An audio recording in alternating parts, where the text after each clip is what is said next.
ঘড়িতে প্রায় ১টার কাছাকাছি হঠাৎ করেই মনে হলো ঝাল কিছু খেতে হবে। যেই ভাবা সেই কাজ, ফ্রিজ থেকে গরুর মাংস বের করে ডিপ রোস্ট করে নিলাম।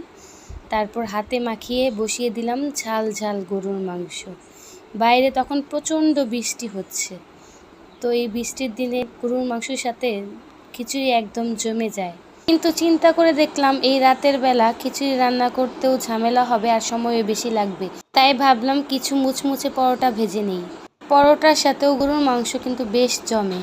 এদিকে আমার গরুর মাংস কষানো হয়ে গিয়েছে, তাই বেশি করে বড় আলু আর অনেকগুলো রসুন দিয়ে দিলাম। গরুর মাংসের সাথে রসুন কার কার খেতে ভালো লাগে। ভিডিও করছিলাম তাই এক হাতে পরোটা বানানোর চেষ্টা করছিলাম, তো আমি ফেইলর। এই তো আমার পরোটা প্রায় ভাজা হয়ে গিয়েছে। ঝাল ঝাল গরুর মাংস আর পরোটা, বাইরে প্রচণ্ড বৃষ্টি, জমে একদম ক্ষীর। মাঝে মাঝে নিজের ইচ্ছাকে প্রায়োরিটি দিলে খারাপ হয় না। আমার রান্না তরকারি কিন্তু বেস্ট হয়েছিল, সাথে পরোটা। যদিও রুটি পরোটা এগুলি আমি তেমন একটা বানাতে পারি না। এই তো কিছুদিন হলো বানানো শিখেছি, আলহামদুলিল্লাহ ভালোই হয়, খারাপ না। আবারও কথা হবে অন্য কোনো ভিডিওতে। আসসালামু আলাইকুম। Stay happy, stay connected. Allah হাফিজ।